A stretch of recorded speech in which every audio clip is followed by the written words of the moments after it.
Okay,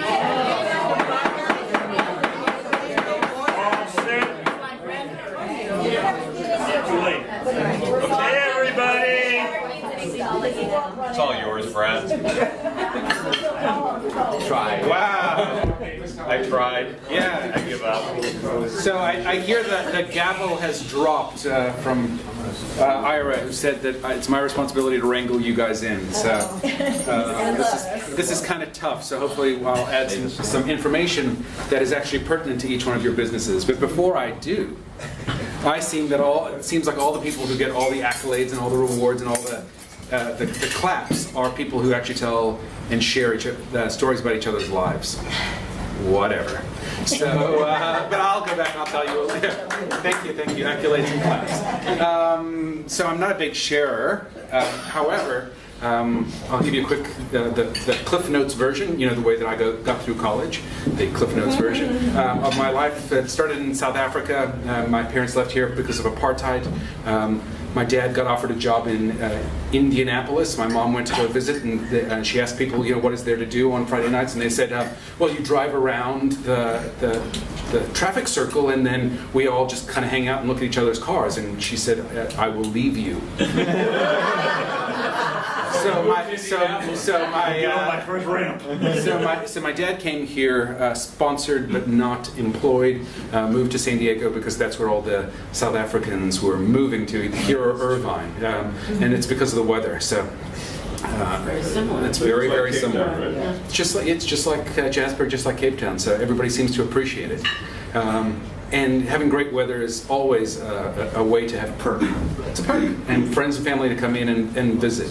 I went to school here, both junior high school, college, and graduate school. I have an undergraduate degree in art with an emphasis also in art history and graphic design. So I can not only tell you your painting is terrible, but I can tell you why.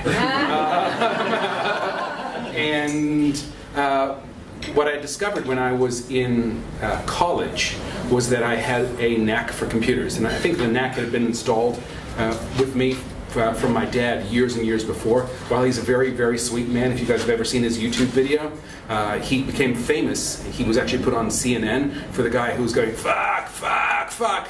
When the earthquake was happening in San Diego, my brother and he were on a Skype call, and this thing went absolutely viral. That's my dad. So that's my dad. And people have actually come up to him. I had some little kid say, "Would you come to my bar mitzvah?" Because that's what he was doing. So that was pretty awesome. But if you can imagine a guy who can say that on a Skype call, you can imagine that there's also a little bit of temper there. So the rules were, if you broke the computer, you fixed it by the time he got home, or else you didn't eat and you were disappeared into your room. So I learned at a very young age to make sure that the computer systems were always up and working, and I just ended up being the youngest, smartest kid in the room when it came to computers, but not like I knew anything more than anybody else. I just, was used to it. So in college, I started an internet service providing business, which became one of the largest regional ISPs. I ended up selling that with my business partner about a decade ago for a decent amount of money back then. Now, these days, it's 16 billion. I'm like, what? I'm not even a rounding error on your rounding errors. So technology and computers have always been in my blood. The company that acquired me, I became their VP of engineering, which actually just meant very poor, because I saw my first paycheck and I'm like, oh, this is awesome. And then I plotted out my next almost certain probable future. I'm like, ooh, 3% cost of living increase. I'm like, ooh, this is going to be tough.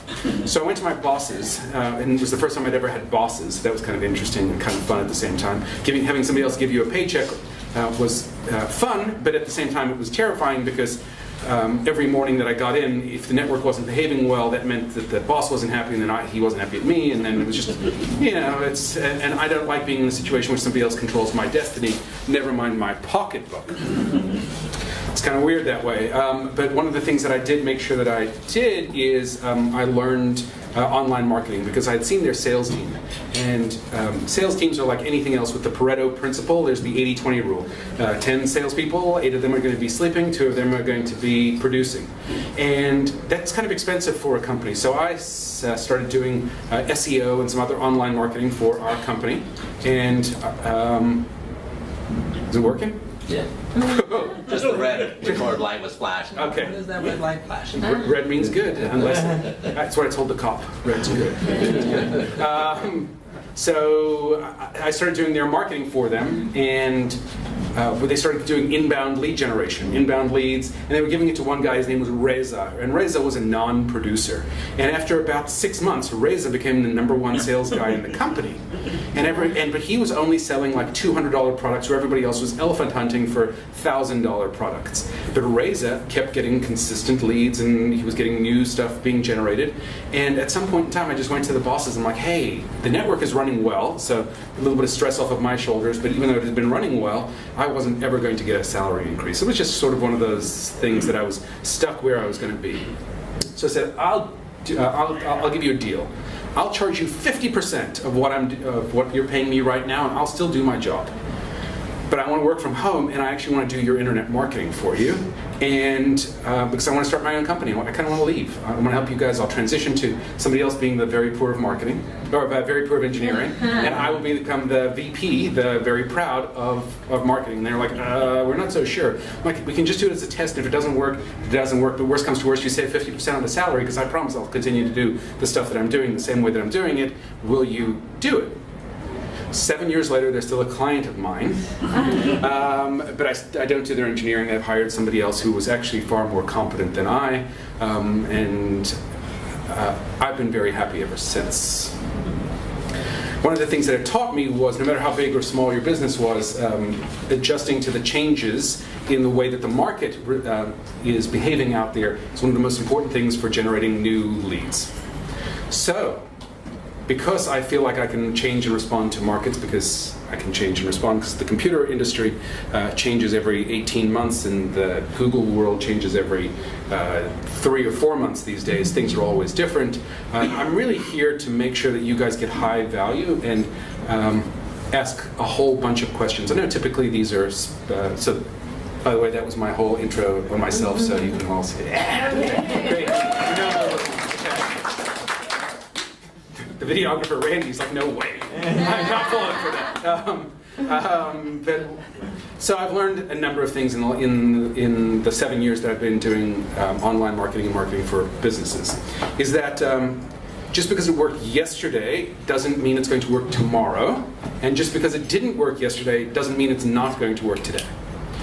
So when it comes to online marketing, for most people, there's three major things. There's email marketing, so you've got a list and you're sending emails to those people and you're trying to incentivize them to take an action. Like, hey, come see my gallery show, or come see something new that I'm doing, or buy something from me. Then there's organic search engine optimization, where we're essentially, bless you, we're essentially, what you're trying to do is hire somebody to try outsmart Google. Right? Google is a company that's got more PhDs on staff than anybody else, but you're trying to hire somebody who wants to monkey with the algorithm to tilt the odds in your favor. Feels like the Hunger Games, and remember, in the Hunger Games there's only one survivor and 11 people die. Mm-hmm. So sometimes it doesn't work out well, and it's not predictable, because it doesn't take 2 or 3 days, it takes 6 or 7 months for it to even start happening. And for a lot of people, the start sort of just only gets to a medium simmer and never really goes any further than that. So expectations often don't meet results, and then there's a huge gap inside of that. You can be doing SEO for years, and 1 year, 1 month, you're rising high, and the next month you're down low because Google made a change. And they don't announce these changes, you just wake up to these changes, and it takes months to recover from them. Because they don't tell you why or what they've done.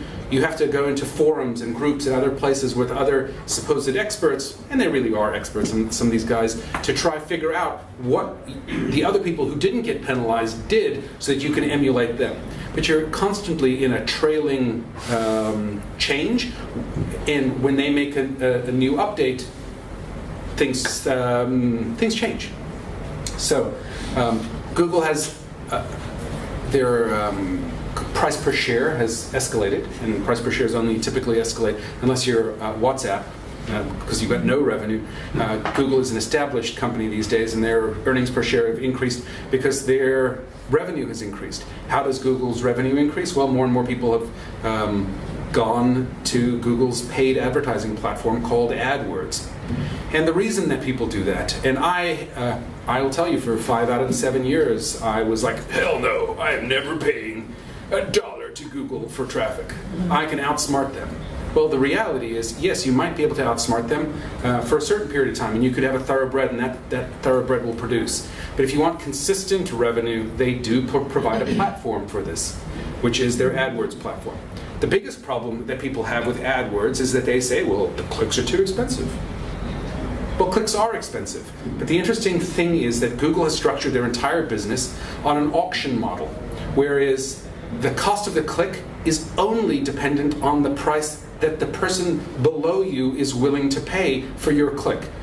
So while you are cloistered in your organizations and saying $7 a click, or $3 a click, or $2 a click, that's way too expensive because it takes 100 clicks for me to get a new lead or customer or whatever that outcome is, that's way too expensive. I'm here to tell you, if your business model doesn't support paid advertising in a local capacity on Google, you really need to evaluate how you're billing. Okay. This is why. Because if you believe that Google's model of having an auction means that people will only pay, basically it's capitalism. You'll only pay the amount that you can afford to acquire customers at the rate, the conversion rate, the number of customers acquired out of 100 clicks that come to your website to be profitable. So if other people are willing to pay $3 a click, which then means $300 a customer, but you're only selling a product for $99, chances are they are acquiring customers more effectively and efficiently, and maybe doing upsells or other things to increase the value of that customer, or they're maintaining a relationship with that customer and then sending them emails so that they don't have to constantly advertise to get new business. They can go in and get upsell business from assets that they're building. But for me, it took a long time to get over that hurdle, which was the marketplace will decide what the acquisition cost of a customer should be. It's up to you to evaluate your business, your model, and your upsells, and then the way that you bill your customers to be able to make sure that you can acquire clients profitably inside of that ecosphere. Because you're only bidding in the Google ecosphere against other, especially if you're a local business. Nobody's going to an optometrist in Temecula if they live in Sorrento Valley. Chances are low. So you're only competing against other people in your geographic ecosphere. And then you have to take a look at what are they doing differently, what are you doing differently, how are they incentivizing and attracting customers that's different to the way that you're doing it, for their model to theoretically to work. And it's a very, very sustainable way of getting new business if you just cross that chasm of realizing that paying for customers and paying for clicks and paying for leads is really not an expensive proposition when you can nurture those leads and those customers all the way through a total life cycle. I think next week we have a speaker whose entire presentation is about nurturing and follow-up, right? Just because somebody, and the other thing that people say is, well, I got a lot of phone calls, but I didn't get a lot of new customers. And then the first question is, well, what did you do with the 9 people who didn't want anything from you this time, but may want something from you in the past? Oh, nothing. They didn't want anything. And those are the people that at some point in time will want something. They were seeking right now. They may not have been looking for specifically what you were looking for, but it's your responsibility to nurture and to follow up, because chances are those people who've expressed interest at some point in time have the greatest likelihood of becoming future customers. That's why email and having an email subscriber list or sending people just a quick update on what you're doing is so important, because you rise to the top of their inbox and you rise to the top of their mind. And that's sort of the same principle as tipsters, right? We see each other every week to rise to everybody's top of mind. And email and other methods like Facebook can all help you to support that. And as I loop it back around to paid marketing, just because you've got 9 leads and only 1 closed, it's your responsibility to nurture those 9 leads to make sure that your cost per customer meets what your internal goals are. Because there's nothing more frustrating than paying for SEO that doesn't work. It brings you traffic, but it didn't bring you customers. It brought you leads, but it didn't bring you clients. It's much more difficult to operate these days. As a solopreneur, as a small business, you have to just deal with so many different things. It's tough to know where to focus. And my piece is, if you're going to focus on organic because you don't have a budget, or you feel like you don't have a budget, what I'm doing right now is an awesome thing, which is, I think it's awesome. I'm recording this, but more video, but more importantly, I'm recording the audio. And I'm going to get the audio transcribed for $9. And then this is going to become 2 blog posts. And I'm also going to send out emails to my existing customer base and to my prospects to say, hey, I did a presentation in front of 40 people. They don't need to know that I paid for $175 a quarter to hang out with 40 people. They don't even need to know it's recorded. It could be on the video. Make a lot of noise. But this is content, right? Everybody at some point during the year is up here and doing a 20-minute presentation. 20 minutes of talk time is 7 pages of content, which is 4 blog articles. Oh, wow. And you talk to your customers and you pitch and you present. Practice your pitch and your presentation to, when you're doing it, record it. Ask for permission. Hey, can I record this? I'm going to be using this information. And just, you don't have to do all of the heavy lifting. So that's my, if you're going to maintain an SEO strategy, you have to create the content yourself. You can't outsource that to India and have them expect to write stuff about how you and your business differentiate. Matt's nodding his head this way. You absolutely cannot, because what you want to say about your own business cannot be expressed by somebody who's not inside your company. Because if it was, you wouldn't be special, and if you weren't special, you wouldn't be in business. So you have to bring out the pieces that are special about you in your words, and then you get somebody to transcribe or use or modify or create from that content, rather than to invent from their own minds what you think or what they think is the best piece about your business. If you do have a budget, and you're already doing some content creation, because content creation is really the most important component of this, then you should definitely take a look at Google's advertising platform called AdWords. It's very straightforward, and if you've never tried it, Google will give you, because of me, because I'm a Google agency, $150 to experiment on their dime with their clicks, to see if you can actually attract people to come to your website and convince them to either pick up the phone or fill out a form. And they do it because it's like crack, right? Because you're going to get a little bit of success. And when you get a little bit of success, you're like, oh, that wasn't so terrible. And then you try acquire another customer, and you try tweaking something and changing your messaging and making those adjustments to see if it can become more profitable to attract customers. And then after you can attract customers profitably, you're like, what else can I sell them? And then you try to do your upsells, and you try do your nurturing.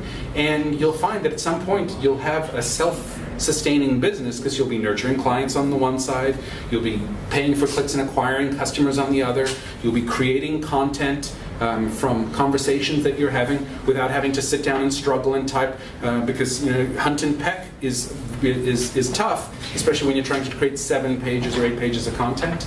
And then you can syndicate that to your LinkedIn profile, because everybody's got that, and then to their Facebook page, because you can just say, hey, I wrote a new blog or added a new page to my website, come here. So now you've got your Facebook because you created a video.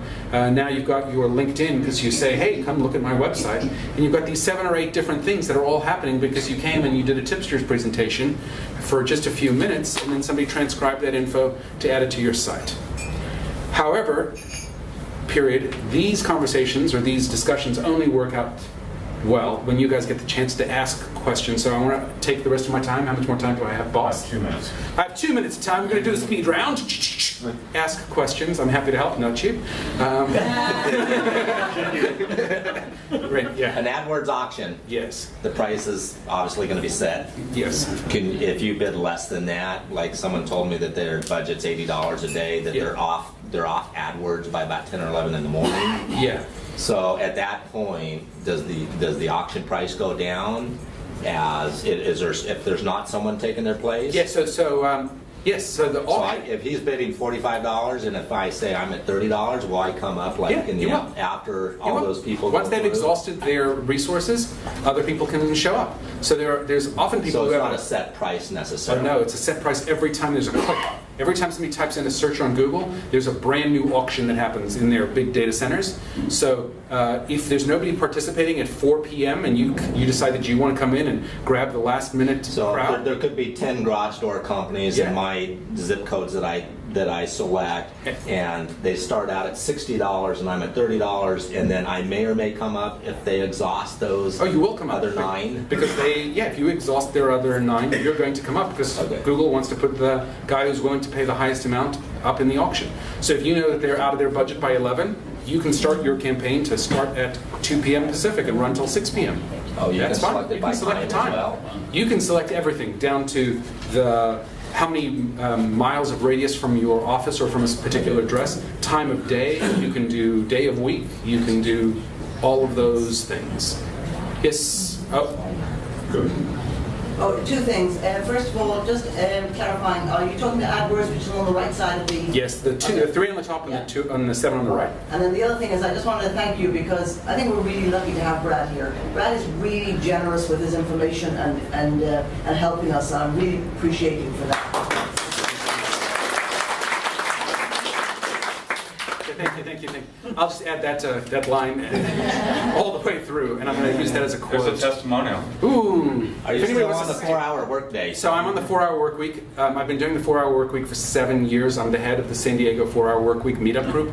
There's 400 people who all have the ideal and the goal to only spend 4 hours working per week. What is working? Doing stuff we don't like doing. Does the So for meetup me- take up the other day? Huh? Does the meetup take up the Is other that day? part of the 4 hours? 4 hours. So the 4-hour work week is Tipsters actually... which too, because Tipsters is an hour too. Yeah, just jam that whole hour. But no, so the 4-hour work week is doing stuff only 4 hours a week that you don't like doing.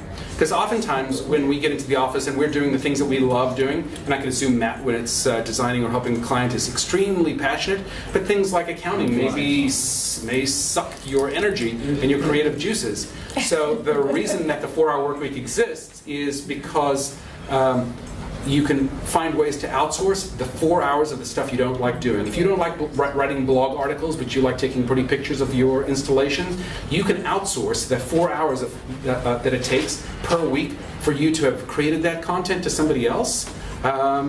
And for me, it's accounting. I hate that. And so that's the way that I've escaped that whole piece, is by automating those systems and having an admin who does the 4 hour of the stuff that I don't like doing every single week. Okay, one more question. One more question. Who's got the one more question? Yes. So Not do you, you, Matt. do you think that you can still do things organically, or do you think Yeah. you need to do that? No, so if I was going to do things organically, I would set up a WordPress blog, and I would just create content, and rich content.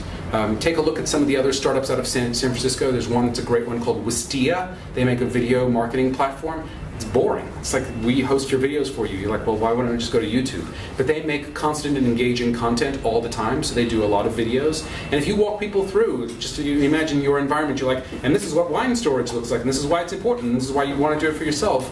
And you do a 3-minute video, and then you get somebody to transcribe that, and you put it in your blog, and you syndicate that out. And then somebody goes, well, these guys are the experts in this. Wow, I'll go to them. So organic still works. Do you Dr. want to Matt. say something about Google Hangouts as a way to create those? Go ahead, Louise. Yes, we're going to do something with Google Hangouts. So Google has this great technology called Google Hangouts on Air. If you don't have a video camera and you don't have an iPhone and you turn horizontally, you can, but you do have a little webcam in your computer because you just flip it over and that little eyeball is always looking at you. You go to google.com/hangouts and you can record yourself doing a presentation and use that content, because it automatically gets recorded and put onto YouTube. You can use that content and then have somebody transcribe that. What I've been doing is I've been interviewing people. The 3 questions we have are my mini interview, where people ask questions, and then using that information to syndicate and basically loop through that whole organic strategy. But organic still works. Paid works well too. It's always expensive when people get frustrated. They're like, oh, I had 600 clicks but no sales. Then you have to really take a look at what's your messaging, what's your website, what are all your things. And my special today, just today only, is it's a universal gift certificate. Because this gentleman behind me wants to give the $700. If you guys have any questions, I'm always happy to help. And the offer still stands.